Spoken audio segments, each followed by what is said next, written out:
नमस्कार. मार्गीमध्ये तुम्हा सर्वांचं स्वागत.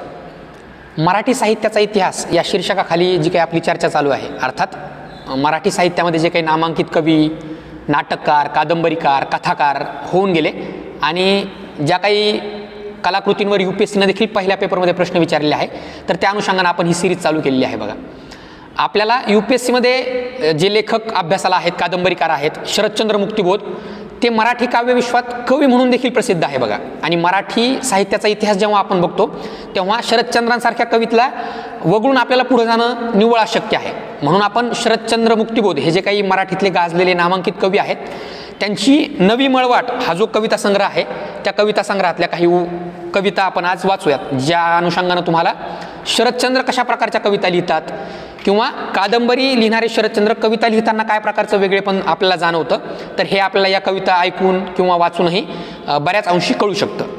नवी मळवाट असं कविता संग्रहाचं नाव आहे. कवी आहेत शरदचंद्र मुक्तिबोध. आता कविता संग्रहाचं नाव जेव्हा आपण पहिल्यांदा पाहतो तेव्हाच आपल्याला जाणवेल की काय प्रकारचा विरोधाभास किंवा काय प्रकारचं विरोधलयी तत्व शरदचंद्र मुक्तिबोधांनी त्यांच्या कविता संग्रहामध्ये वापरलेलं आहे. अर्थात मळवाट तर आहे, पण ती नवी कशी आहे? मग आपण म्हणतो की मळवाट कशाला म्हटलं जातं, की जी वाट चालून चालून अगदी रुळलेली आहे आणि सगळेजण त्याच वाटेचा अवलंब करतात. परंतु कविता संग्रहाला नाव देताना मळवाट असं नाव असलं तरी सुद्धा ती नवी मळवाट आहे. तर या अनुषंगानं कविता संग्रहाच्या नावामधूनच शरदचंद्रांना काय प्रकारचं वेगळेपण त्यांच्या काव्य संग्रहात किंवा या कविता संग्रहामध्ये ठेवायचं आहे, ते आपल्याला नक्कीच या कविता जाणून किंवा वाचून नक्कीच जाणवेल. बघा, तर आपण शरदचंद्र मुक्तिबोध या कवींच्या काही कविता आज वाचूयात. त्यांची नवी मळवाटच पहिली कविता आहे. बघा, महत्त्वाची कविता आहे.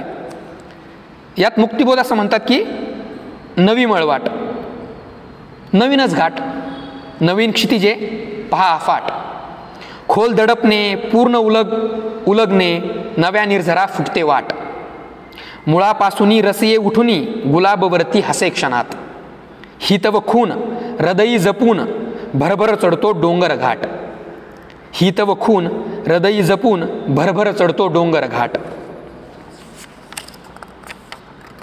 तर ही नवी मळवाट नावाची त्यांची पहिलीच कविता होती. त्यांची कुणाच्या वेदना नावाची कविता आहे.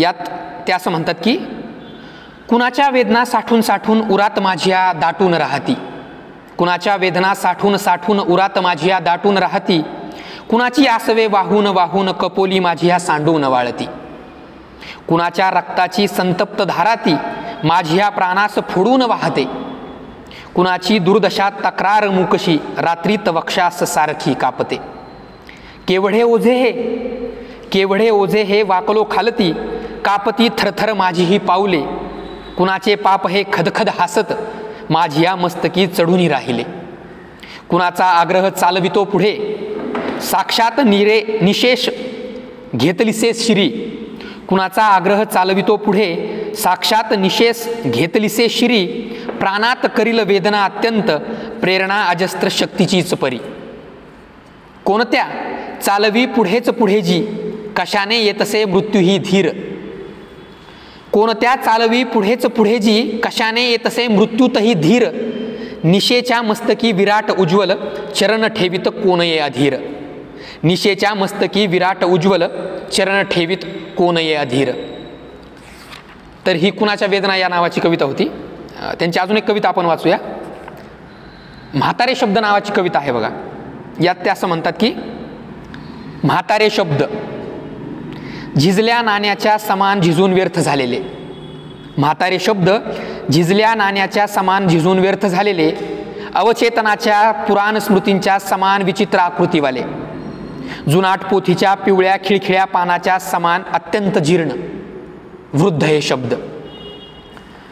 धुक्यात किंचित उजळ उठावा चंद्राचा डाग, धुक्यात किंचित उजळ उठावा चंद्राचा डाग, तशाच हिरव्या अंधुक धुकट प्राचीन तयांच्या नयनावरुणी तरंगतात, जुनाट मेलेल्या जगांची स्वप्ने, प्राचीन फिकट भूतांचे चालते उभट गाणे, उतुंग पर्वत शिखरे लपावी धुक्याच्या लांबट लाटांच्या आत, तेवीच प्राचीन जगाच्या छायेत लाटात प्राण ते धडधडतात वृद्ध शब्दांचे, वाळले कधीच नसात रक्त, जीवही कधीच झालेला मुक्त, अवशेष असती या उद्ध्वस्त जगाच्या, कष्टाने चढती छंदाची चढण, मरण मिरवी जीवन म्हणून. निसत्व शब्द म्हातारे शब्द, निसत्व शब्द म्हातारे शब्द. तर या काही शरदचंद्र मुक्तिबोध यांच्या नवी मळवाट या कविता संग्रहातल्या कविता होत्या बघा. मार्क्सवादी जाणीवेनं लिहिणारा हा कवी असल्यामुळं तो जो काही मार्क्सवादी परिप्रेक्ष्य आहे, समाजवादी परिप्रेक्ष्य आहे आणि समकालीनही ज्या काही महत्त्वाच्या घटना मुक्तिबोधांच्या कालखंडात किंवा मुक्तिबोधांच्या ओव्हरऑल जीवन कालखंडात घडत होत्या, तर त्याचाही उहापोह मुक्तिबोध त्यांच्या ओव्हरऑल या कविता संग्रहात घेण्याचा प्रयत्न नक्कीच करतात बघा. नवी मळवाट हा कविता संग्रह त्यांचा होता. कवी होते शरदचंद्र मुक्तिबोध. धन्यवाद.